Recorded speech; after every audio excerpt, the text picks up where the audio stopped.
Welcome to The Fight on Matrix Midwest with Randy Carricker and company.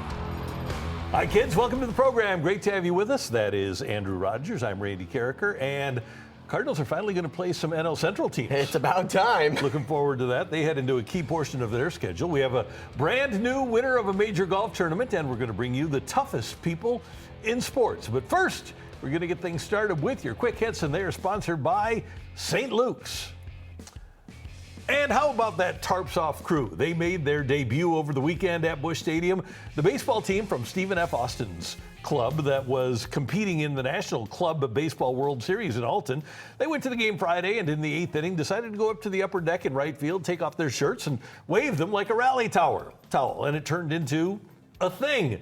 On Sunday, even after the Stephen F. Austin kids had left, a group of St. Louis kids kept it going, and hopefully that'll keep up throughout the summer. An amazing scene on Saturday when Ollie Marmol brought the kids from Stephen F. Austin into the Cardinal clubhouse, and they had an opportunity to bond. It was something that we haven't seen in St. Louis. The players got a huge kick out of it. Obviously, the fans did, and those kids from Stephen F. Austin, the Tarps Off crew, and maybe it's a new thing in St. Louis. Well, you mentioned kids, right? The Cardinals themselves are kids at heart, and so they relate very well to what they're seeing up in the upper decks. They want to have fun. They're having a lot of fun on the field, and winning creates a fun culture. Plus, we live in a social media world where everything goes viral. Moments like this are great for Cardinals baseball. One, because this is a thing that fans across baseball will now want to travel to St. Louis to experience what's happening. They may not want to be a part of it, or some might want to go up there and take their shirt off, but others will just want to go to the game and experience the fun culture of Cardinal baseball. Which we haven't had in St. Louis in the past. And I think that's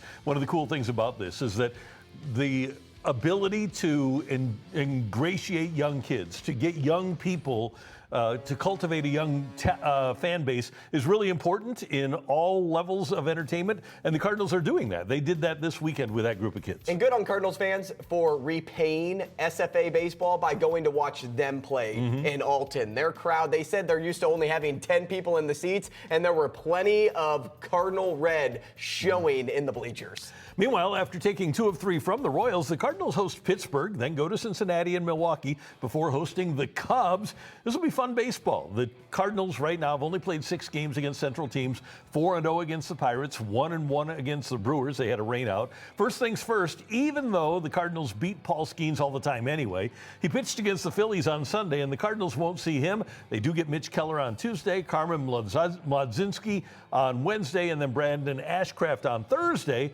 Our friend Bernie Miklas points out, by the way, on STL Sports Central, that before now, the last time the Cardinals were 9+ games over 500 through the first 45 games of the year was 2015. That team won 100 games. Yeah, and I hope that's not Cardinal fans' expectations this season. But until this team proves to you that they won't win baseball games, I guess you can, keep your ceiling high. In general here, the Pirate series is great because you don't have to see Bubba Chandler either. And although Paul Skeens got beat up in his last start, I didn't want to see him based on the 8 starts that came before that one. But as you look at that team, offensively, the Pirates are in good shape. They have the 3rd best run differential in the NL Central. The Cardinals with the fourth best there. But the difference for me is the Cards continue to execute. They executed like Pozo did with a walk-off hit coming off the bench. They executed like McGreevy did out in Sacramento when he gives up a leadoff home run, and then he comes right back and delivers pitch after pitch and goes 6 innings. The Cardinals are executing, and that's how they're winning games. Saturday, a perfect example, right? 2 runs score on groundouts, another on a sac fly,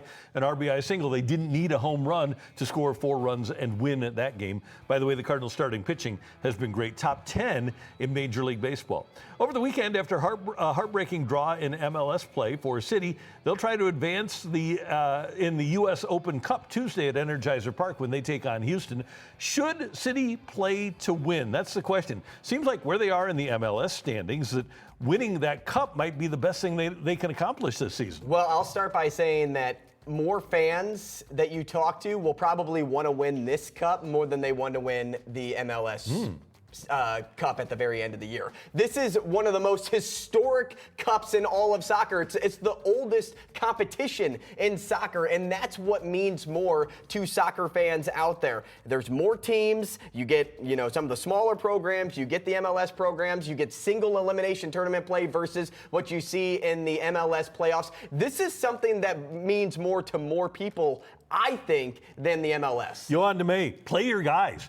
You aren't going to go far in the MLS, even if you would miraculously make the playoffs. And by the way, St. Louis is 14th out of 15 teams in the West. Even if they make the playoffs, they aren't going very far. The opportunity in 2026 for the St. Louis City SC outfit to go far is in the Cup. So do everything you can to win the Cup. Don't sit, guys. Don't play City 2, guys. Play your team against Houston on Tuesday night. Meanwhile, the Battlehawks couldn't rally in a loss to Houston, but they get a quick chance playing at Houston next Sunday in Week 9. Battlehawks seemed to be in great playoff position before last weekend, but they need a win next week to be comfortable. Well, they had 2 possessions early in this football game that only ended in field goals. Those red zone opportunities have to end in touchdowns like that to Tyler Neville, who, by the way, his toughness is just something to get excited about. He could have easily walked into the end zone, but instead he decided to body up a corner for Houston. And then you have a play like this where I don't know how many quarterbacks in the UFL outside of here in St. Louis would make the mistake that Luis Perez made here. So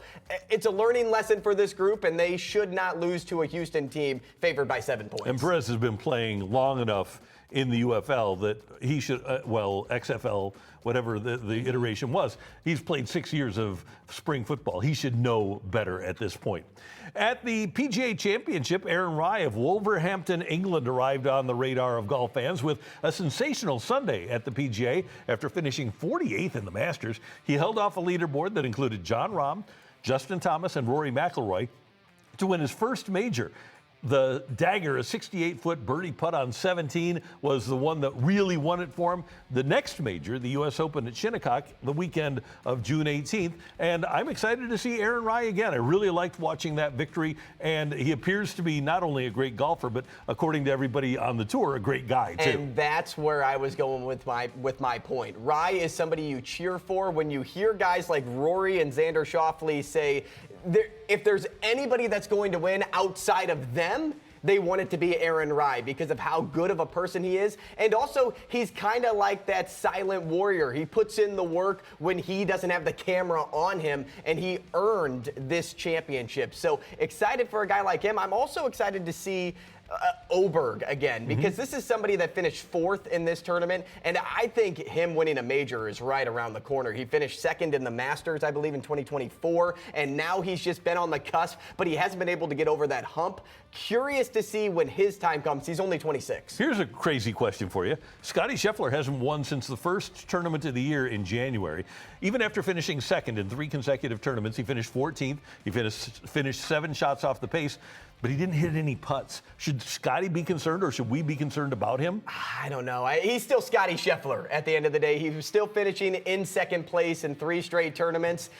I think the starts are something that we need to start talking about more and more now, because at first it was like, oh, well, he still finishes up there at the top. He needs to start stronger to keep himself in top position. But he was tied for the lead after round 1 of this tournament. And you're right. That is true. This time around, it worked for him, and then it kind of fell off in the end. So he's still Scotty Scheffler. Until I see a full year of Scotty looking like he does right now, I won't be concerned. How about this? SLU and Mizzou are going to play a 3-game basketball series starting on November 6th of this year at Enterprise Center. These two haven't played since 2001. Back in the day, in December of 1999, they played before almost 26,000 at the Dome, Charlie Spoonhour and Norm Stewart. With the additions both teams have made in the transfer portal, and especially for Mizzou with freshmen this offseason, this should be a great game, and the crowd should be electric. And these two coaches, they make it fun. They're newfangled coaches with Dennis Gates at Mizzou and Josh Schertz at SLU. I think this is a natural matchup that I can't wait to see. I think we spoke this into existence. We were talking about this during the college basketball season. Why not? That's all we kept saying is, why not have this? Can you imagine the revenue that could come, the publicity that both programs could get by matching each other up based on how we know SLU is is today. That program is thriving. Mizzou basketball is also thriving, and that just goes back to recruiting at the end of the day. These are two programs that if they face off against one another like we're going to see, imagine what that does for in-state recruiting. Imagine what that does for growing the popularity of the sport here in Missouri. This is a good idea all around, and I don't care what anybody says, because there's a lot of people out there that say this is the only thing Mizzou can get out of this is downside. The only thing that SLU can get out of this is upside. I have a question. Did you watch college basketball this season? Yeah. SLU was the better team. Well, and what do we always say about college sports? Follow the money, right? They're going to have more than 20,000. They're going to get a TV deal. They're going to make a ton of money off of these two teams playing against each other. This will wind up on ESPN or ESPN2, and they'll have high-priced tickets that sell out, and ultimately that money will be able to be used on players, because with revenue sharing, that's what they're going to have to do. Those are your quick hits, and they're sponsored by St. Luke's, where they have top-notch doctors in everything from heart health to orthopedics and more. Visit stlukes-stl.com today. Later in the show, we're going to put together a little parlay for you. I've got a good one. Do you have a good one? Oh, I'm ready. So we've got a winner, so stick around for that near the end of the show. But coming up, Cardinal broadcaster Stephen Carey joins us here in The Fight.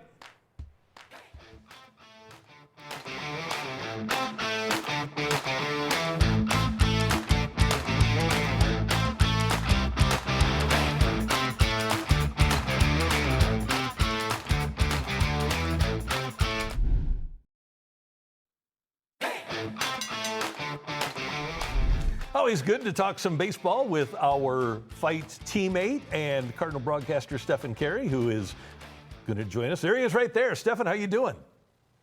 Doing great. A little bit jet lagged after yesterday, but I'm glad to be back in the central time zone, God's time zone, as some might call it, where the sun goes down at an appropriate time and burritos don't cost me $19. So I'm very, very excited to be back here in St. Louis, and especially with the team playing so well. It's so good to see you guys. Hey, Stephen, what did you think of the weekend with the Tarps Off crew at the ballpark? I loved it. I loved everything about it, and it's showing the buy-in that these fans have been clamoring for. We've talked about it ad nauseum on this show, Randy. The team needed to show the fans that it was worth coming back out to the ballpark. And I think we're starting to see the beginning of that. The Tarps Off crew showed that it can still be fun to come to Busch Stadium to support a young, energetic team. And I think the team really rallied behind that. The only thing I was disappointed on was I've been going to the gym. I would have loved to have been out there and shown off my pecs. The tan's working is something that needs to be worked on a little bit, but I would have loved to be out there with those guys and getting rowdy. You would have fit right in. You would have been perfect. Hey, I didn't know certainly you were the right age demographic. Definitely. I didn't know you were a poet, though. From pasty to sunburned to ripped or flabby, the right field section is not too shabby. That's pretty good work. But try this one on for size. Free tickets from Ollie and an SFA meet and greet. That warm and fuzzy sports feeling will never be beat. Is that that's not a haiku, that's not a limerick, but I really appreciate it. I love it. Let's get more poetry. Let's make poetry mainstream. It's more of a Henry David Thoreau guy, Walden, went to the woods so I would learn to live life deliberately, things of that nature. You could go to Tennyson, oh, Captain, my Captain. But there are so many things that we could go with this, but it was just fun to get in on all of the chaos. That was the best part about it for me, especially being from afar, is taking advantage of something that isn't being done in baseball. It's being done in sports, and sure, there are going to be people that are grouchy and think it's gimmicky, but this sport is supposed to be fun. This game is supposed to be fun, and the fans should be representative of the team that plays in front of them. And I think that was certainly the case this past weekend. You see the fans, they're excited for Cardinals baseball. They love the style of play. And this is how you reward a team that has gone out there and fought hard in the early goings of a season. You go and support. All right, Stephen, you've clearly taken more classes in poetry and paid more attention in those classes than I ever have. Where did that knowledge of poetry come from?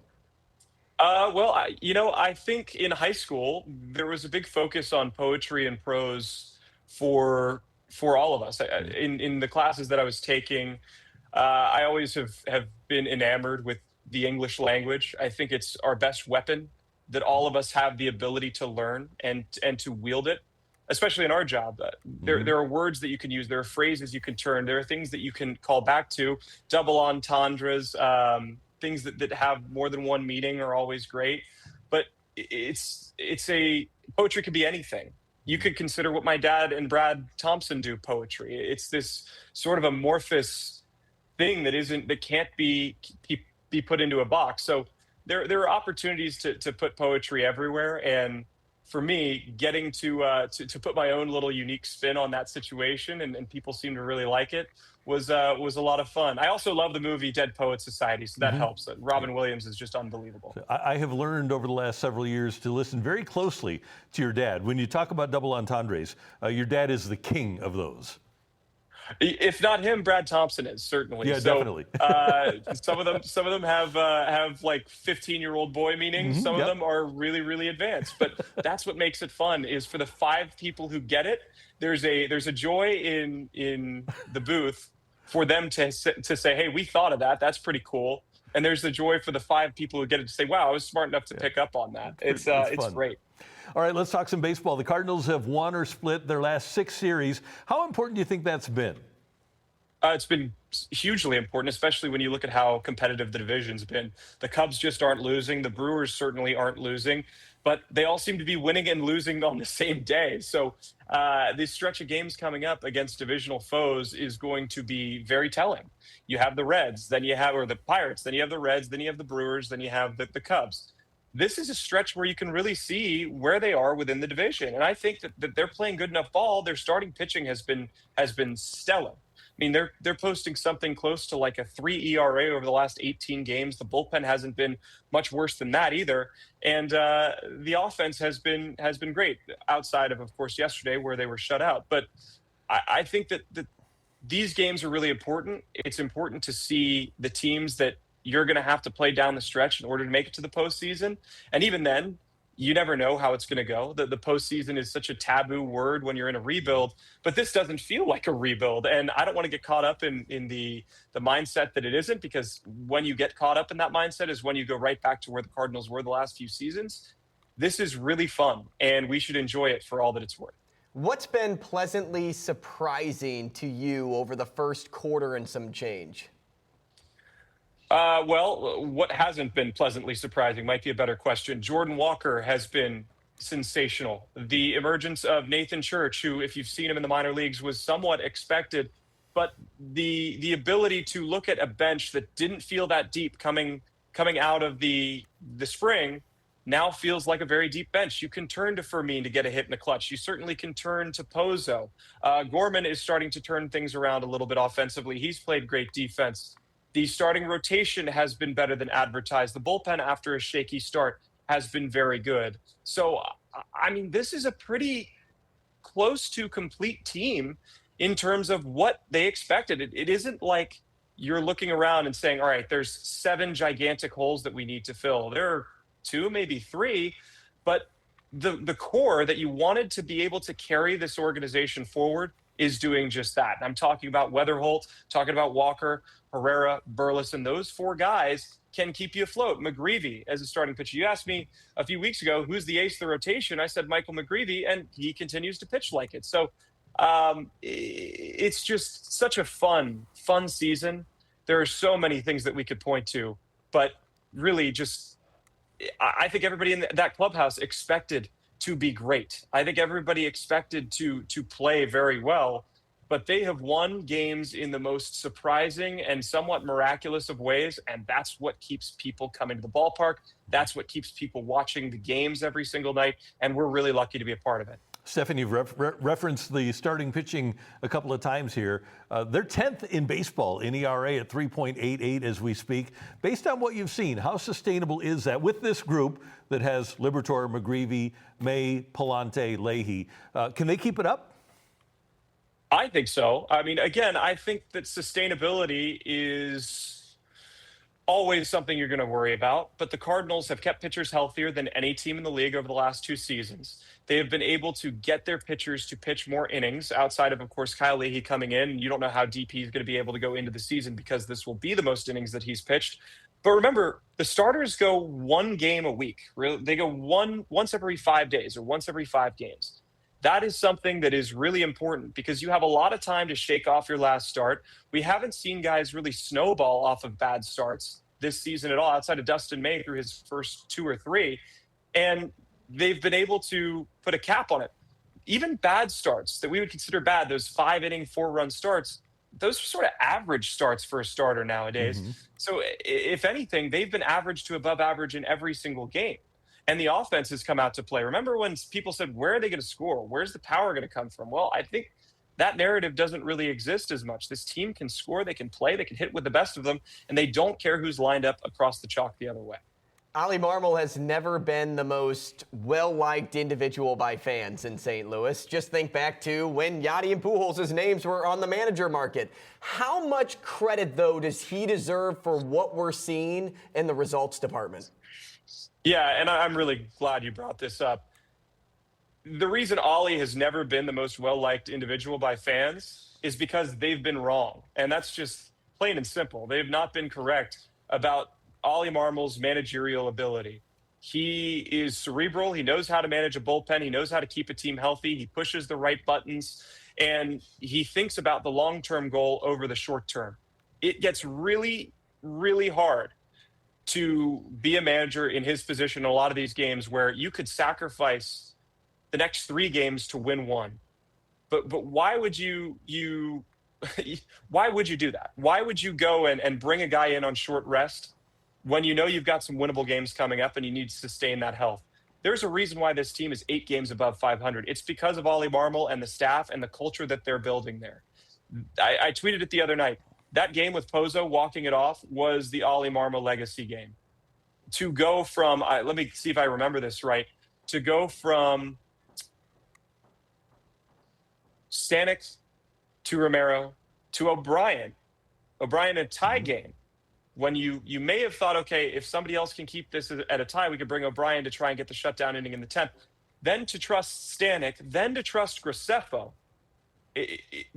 That's amazing. There's picking all the right guys and allowing 1 run over those stretch of innings against a team in Kansas City that had all the momentum. That's a feel thing. And that's something that Ollie Marmol has that some managers don't have. And we're really lucky to have the guy that we have that's in that dugout managing those players. Stefan, there's not as many guys now that look across the diamond and see the birds on the bat and say, dang, we got to play the Cardinals. But I think there's enough of those guys that see this team rebounding and say, okay, looks like it's going to be the same old Cardinals. And especially in the division, you mentioned this stretch earlier. I don't think that this will make a big dent in who's going to win the division these next 12 games. But I do think the Cardinals can kind of reestablish themselves as a threat in the division in these next 12. Do you agree with that? Yeah, I mean, they're a game and a half out of first place. I don't know what more they can do to not just reestablish, but to establish themselves in 2026.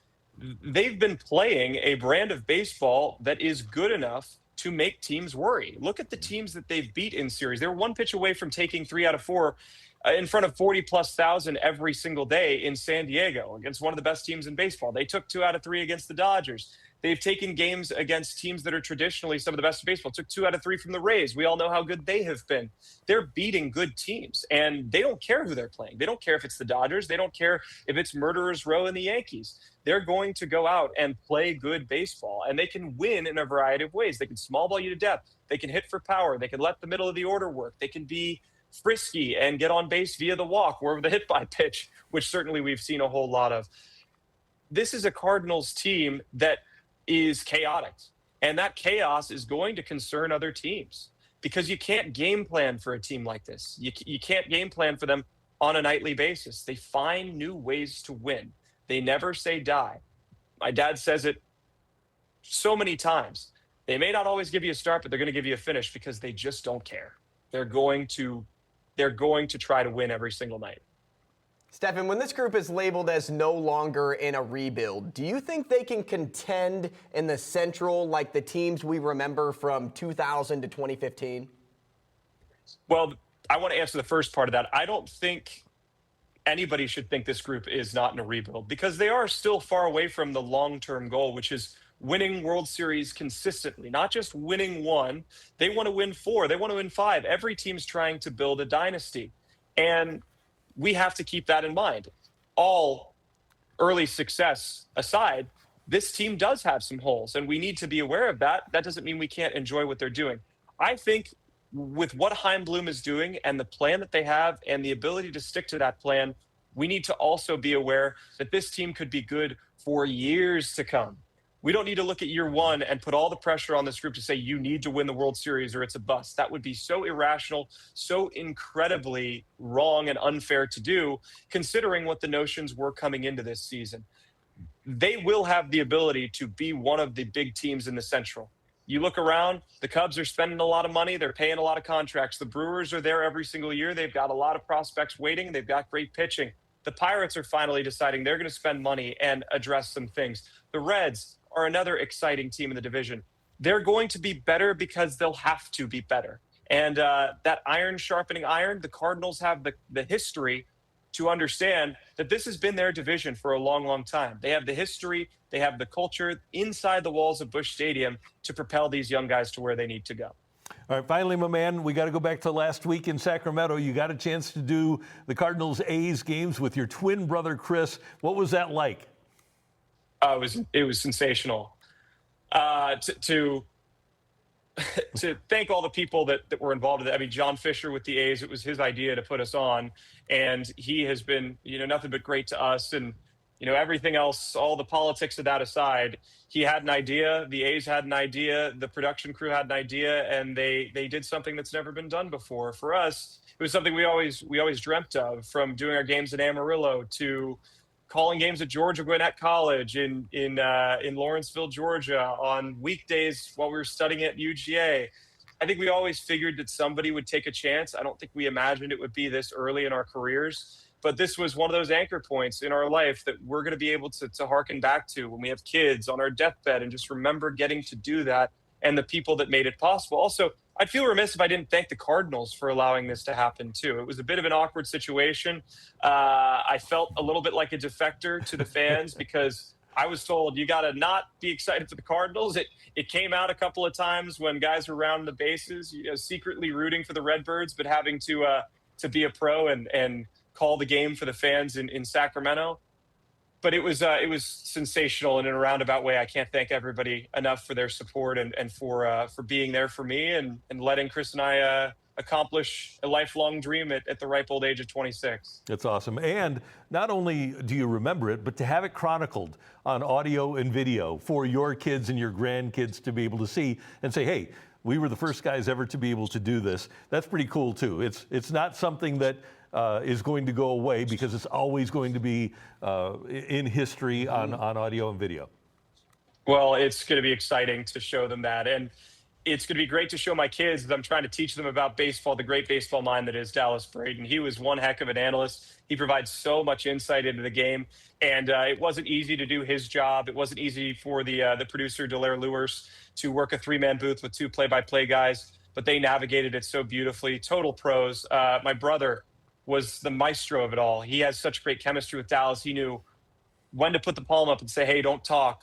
When to use that nonverbal communication that we had in Amarillo to make sure that we weren't stumbling over each other and had a smooth broadcast for not one, not two, but 3 games. And I can confidently say that in experiencing that, there aren't a lot of people who would have been able to pull that off. So credit to everybody involved for making that happen. Congratulations, and we're looking forward to Cardinal Nation getting a chance to hear Stephen Carey doing some Cardinal games too. It's always good to see you. Thanks so much for your time. We do appreciate it, and we'll do it again soon. Randy, Andrew, thank you guys so much. And no more fighting. This is celebration time, all right? No more fighting. We're 8 games above 500, looking for more. And I can't wait to see you guys at the ballpark or back here on The Fight. Yeah, we'll see you soon. See you, buddy. Thanks. That is Stephen Carey joining us here in The Fight. Coming up, we've got the list. We've got the toughest guys in sports coming your way on Matrix Midwest.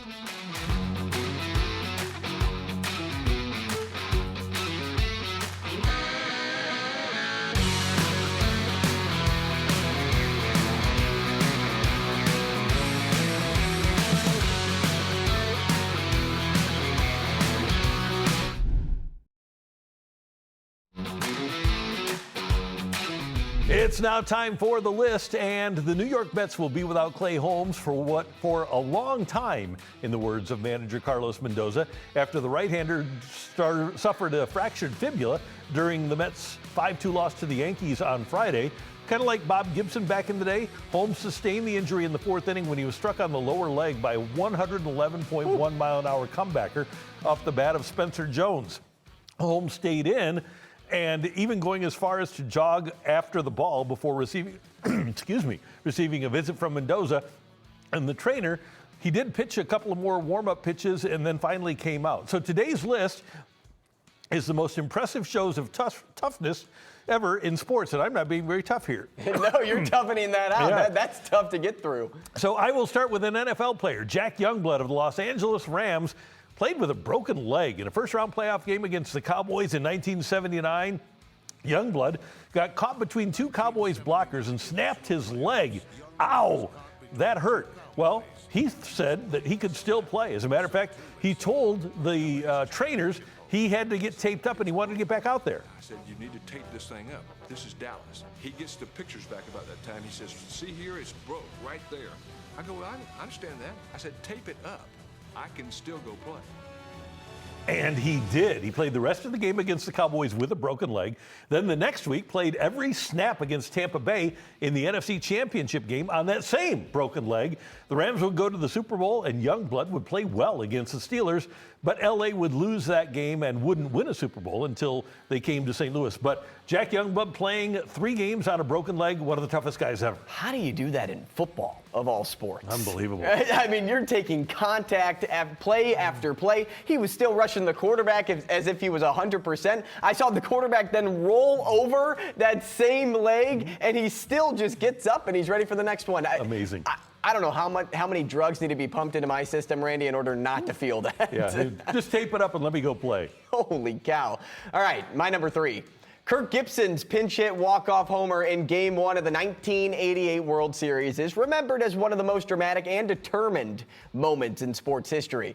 Gibby wasn't even expected to appear in the game as he was battling serious injuries to both legs and had spent much of the night getting treatment in the trainer's room. Down 4-3, bottom of the 9th, 2 outs and a runner on first. He was called to face Dennis Eckersley and immediately worked the count full, despite being clearly in pain during that entire at-bat. And then that famous swing that you just saw is one of the most famous in baseball history. He launched a 2-run game-winning homer into the right field seats. Then he hobbled around the bases, pumped his fists in disbelief, and it turned out to be his only at-bat of the series. But the moment became a defining spark that helped fuel the Dodgers' eventual championship run. I don't believe what I just saw. I don't believe what I just saw. One of the great calls in baseball history as well. All right, my number 2 is Larry Wilson, one of the toughest sons of guns ever to play sports. St. Louis Cardinals Hall of Famer Larry Wilson famously intercepted a pass on November 7th, 1965, while wearing casts on both of his fractured hands. Playing against the Steelers, Wilson trapped a pass from quarterback Bill Nelson against his chest, and he was able to return it.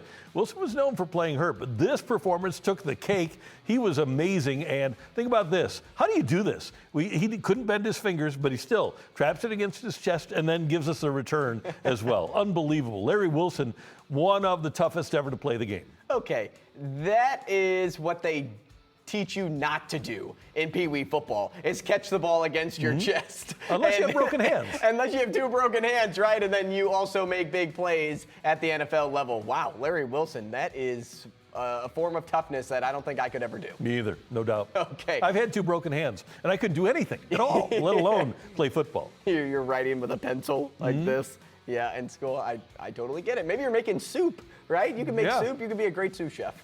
Okay, my number 2. Anytime I get the chance to talk about the 2019 Stanley Cup Final, I'm going to take it. And Zdeno Chara's decision to play with a broken jaw is remembered as one of the toughest moments in hockey history. The longtime captain suffered multiple facial fractures in Game 4 after being struck by that deflected puck. And the injury was serious enough to require surgery with plates, screws, and wiring to stabilize his jaw. Remarkably, he returned to the ice less than 72 hours later for Game 5. He was unable to speak, he wore a full face shield, and he even answered media questions in writing before the game. When he stepped onto the ice at TD Garden, the crowd delivered a massive ovation, recognizing what he was putting his body through. And despite the pain, Chara still logged significant minutes, played his physical hockey game, and all I have to say is that is crazy toughness. Those are outrageous notes, and that's hockey player toughness, and it's just unbelievable what they go through. When you think about Matthew Tkachuk playing in the Four Nations with the torn adductor muscle, and they had to have surgery and miss the rest of the season, but he was playing with the injury for multiple games. It's just unbelievable what hockey players go through. All right, my number one. Tiger Woods played on a broken leg and with a torn ACL in 2008 at the U.S. Open at Torrey Pines. Tiger went in being banged up, and haters thought he was putting on a show when he would collapse in pain as he was playing the weekend. Even in his condition, Tiger was able to force an 18-hole playoff with Rocky Mediate the next day. Tiger would miss a winning putt, but he would also have the opportunity to see Mediate miss his, and Tiger would win his third U.S. Open. There's Mediate missing his, and Tiger wins his third U.S. Open. The next day, we would find out that Tiger Woods won while playing on a torn ACL and 2 stress fractures in his left tibia. He aggravated the injuries on the second day when his foot slipped on a concrete cart path, but he pushed through to defeat Mediate in an 18-hole playoff on Monday. And he still celebrated like he was 100%. That is fantastic. You don't need your legs to golf or anything. No, unbelievable. That's how great he was. Okay, my number one here. When I'm sick with a cold, Randy, the world is ending. It's ending. But when MJ has the flu, it's like when I feel my best, apparently. Michael Jordan's flu game in Game 5 of the 97 NBA Finals not only was dominant, but is the #1 greatest display of toughness in sports in my mind, because he was severely ill, dealing with extreme dehydration and exhaustion that left him barely able to stand earlier in the day. That forced him to miss the team shoot-around. But despite all of that, he played 44 grueling minutes and carried his team in scoring 38 points, along with some key defensive plays in the tight 90-88 win. Throughout the game, he was visibly drained, too, frequently bent over in exhaustion during stoppages, yet still delivering clutch baskets. Look at this. Scottie Pippen holding him up in moments late in that basketball game, but him playing helped seal the victory, and it was just a lasting image remembering Michael's toughness during the 97 finals. Unbelievable. And he blames the pizza delivery man the night before. Yeah, of course it was that guy. But the flu game, whatever it was absolutely unbelievable. And we didn't do Bob Gibson, but he definitely deserves honorable mention, as tough as it gets. And baseball Jesus, Chris Carpenter, who had a part of his rib, had his whole rib removed and came back and pitched very well after that as well. That is the list here on The Fight. And next up, we're going to put together a parlay. It's coming your way here on Matrix Midwest.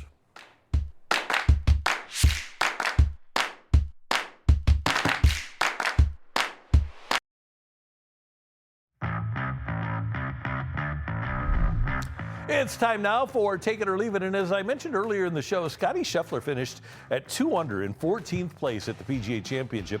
Hasn't won since his first tournament of the year, the American Express, back in January. So, Andrew, take it or leave it. Golf fans should be concerned about Scottie Scheffler. I am going to leave it. He's still Scottie Scheffler for a reason. He's still the guy you point to every single tournament as he's the favorite. It's too early right now for me to say I'm concerned about him. There's the problem. He's the favorite, and he keeps finishing second or worse. Oh, no! Yeah, we're concerned about Scottie. We should be. Imagine winning so much that you lose for like a not only lose, but you finish second. Yeah, you finish second. You beat 100 other golfers.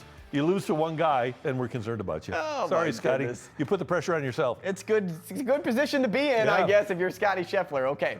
The Seattle Mariners just promoted top prospect Colt Emerson on Sunday and placed all-star utility man Brendan Donovan on the 10-day IL with a left groin muscle strain. It's the second time this season already Donnie has missed time. Take it or leave it. The Cardinals sent him off at the right time as far as the return goes. No doubt about it, because Sange is going to be great for the Cardinals. And Donnie, number one, where was he going to play here? Gorman, as Stephen Carey mentioned, is improving. You've got a second baseman that's pretty good. Maybe left field for Donovan. But no, that was the right move for the Cardinals to make. And he put so much into it. He worked so hard that eventually that is going to catch up to him. So I'm with you. I think that the Cardinals got rid of him at just the right time. Well, and you have to think, too, with him getting injured now. He wasn't injured last season to the point where anybody was worried about his status. Who knows what the return would be if the Cardinals kept him this year and tried to move him, whether at the deadline or in the offseason. And one thing, when Brendan Donovan plays, he's great. Yeah, he's amazing. So he'll be back with Seattle, and he'll be a big part of what they do. But, yeah, for where the Cardinals are and where Brendan is in his career, I think the trade was a good thing. It made complete sense. All right, now it's time for story time with Uncle Randy. And Andrew's going to spin the wheel. We're going to come up with a decade from my sports fandom. And then we're going to come up with a sport, and I will come up with a little story for you. And we are going to be talking about the 1980s. There it is. So 80s sports for you. And then let's see what sport we get. There's some good baseball in the 80s. One of the four bigs, it's going to be 1980s basketball. Okay, let's go back. 1980. Oh, you know what we're going to do? Tell me. At this time of year, we're going to go back to, I believe, 1986 and the Memorial Day Massacre. Okay. Memorial Day Massacre took place between the Lakers and the Celtics. And the Lakers went into Boston, 1986, game one of the finals, and they drilled them. They beat them by 40. It was one of the biggest blowouts in NBA Finals history, and it was dubbed the Memorial Day Massacre. And everybody thought, oh, the Lakers have this thing, they're going to romp to the championship. But the Celtics come back, and at that time, it was not 2-2-1-1-1, or it might have been a 2-2-1-1-1 rather than a 3-2-3. And the Celtics came back and they were able to beat the Lakers on the Lakers' home floor to win the championship after losing the Memorial Day Massacre. I know you said everybody thought that the Lakers were just going to take it from there. Give me a little insight into the media coverage after losing by 40. The Lakers were anointed because it was Showtime. It was Magic, it was Worthy, it was Kareem, it was all those guys. Not that they were going against a bad Celtics team. They had McHale and Bird, of course, and DJ, a guy named Scott Wegman. That was a really good Celtics team, but I think people didn't have an appreciation for the grit. You know, we were talking about toughness, the grit and toughness of the Celtics at that time. Casey Jones was their coach, and they were really gritty, really tough. And I don't think the Lakers were prepared to deal with that for 7 games. What a bounce back. Yeah. Man, after getting embarrassed. Yeah. What a bounce back. The Memorial Day Massacre. I believe it was 40 years ago. Yeah, great timing. That? Yeah. So that was 1980s basketball for you. There's story time with Uncle Randy right here on The Fight. I am for that. So that's fun. That's this date in sports. Or that's story time with Uncle Randy. Now, remember, Mark McGwire had a few good years here. 97 when he came over, 98, 99, and then 2000. On this date in 1999, in the year that Mark McGwire only hit 65 home runs, he hit 3 home runs and had a career-high 7 RBIs, leading the Cardinals to win over the Phillies 7-2 at Veterans Stadium. And I was telling you earlier, when McGwire was here, the Cardinals used to be on national TV all the time, and they would make national TV baseball games. This happened on a Fox Thursday night game that they made specifically because McGwire was playing, and Kurt Schilling allowed 2 of the home runs. Wayne Gomes allowed another one, and McGwire had a career-high 7 RBIs in that game. He drove in every Cardinal run in a 7-2 win over Philadelphia. That's pretty impressive. Now, thinking Mark McGwire, for whatever reason, and you might know this, and it might just be in the 90s or 1999 here that he had his career high, but did that stay his career high? 7 in one game? Yeah, he never did have more than 7. That amazes me. A guy like him with his power and what he can do, 3 home runs in one game only gets him to 7. What he can do in another game, just say. It amazes me that he wasn't able to get more than 7 in a game. And that game on this date in 1999 was the 5th time that he'd hit 3 home runs in a game and never eclipsed 7 RBIs. That's crazy. Yep. And then 2 years later, he's out of baseball because he hit 32 home runs. Yeah, I guess that's fair. Yeah. So in 99, then he has another decent year in 2000, then 2001, he's gone. Yeah, that's a good point. Yeah. If it were he played another 10 years, then my point probably would make more sense. But yeah, only playing a couple more seasons of baseball. All right, Mark.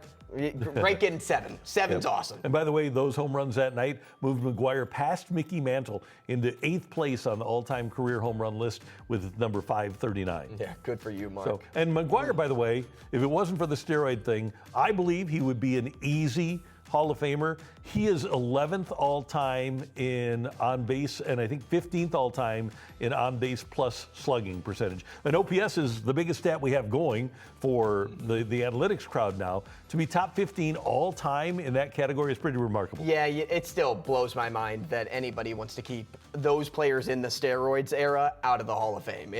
It's ridiculous to me. Those guys brought fans back to baseball. Not only that, but it was a level playing field. Did they say that they unleveled the playing field? Most of the players were using performance The enhancers. great players, at least. And if we're going to say that McGuire doesn't deserve to be in the Hall of Fame, or Bonds, or Clemens, or Rafael Palmeiro, who, by the way, did get popped and was suspended for it, but how can you not suspend or suspect some of the people that are already in the Hall of Fame? Right. Yeah. Go back. Played to their mid-40s or had that look. They just got bigger. Right. I don't know how you can say, well, those guys didn't use. They deserve to be in the Hall of Fame. It's pretty crazy. All right, we have a lot of cool things here on Matrix Midwest. We have fastball every day. It's a 1-hour condensed version of the previous day's Cardinal game that appeared on Cardinals TV, and you can see it at noon and again at 4 o'clock every day after a Cardinal game here on Matrix Midwest. By the way, we've got the real Cardinal game on Friday. On May 22nd at 5:30 p.m., the Cardinals will be at Cincinnati, and the Cardinals will take on the Reds. And then, of course, with that game, even still on Saturday, we will have fastball for you the next day. And it's a battle of the central favorites for Rookie of the Year. Sal Stewart, JJ Weatherhold on the Cardinals side. JJ's going to win. Hey, don't forget to tell your friends that you see The Fight with Carricker and Company every day at 5 and 10 p.m., and then re-aired at 7 the next morning. And you can always catch us on the Matrix Midwest app. And if you'd like to participate in the fight, we'd love to hear from you. You always come up to me and say, hey, I want to take you on in the fight. Now's your chance. Email us at thefight@matrixmidwest.com, or just use the drop-down menu at matrixmidwest.com and sign up. Great job as always by you, sir. Great job by you. Oh, thank you. And thanks to Stephen Carey for joining us. Thanks to our outstanding director, Tyler Klaus. For Andrew, I'm Randy, and thanks so much for being a part of the show. We'll see you next time here on The Fight. So long, everyone.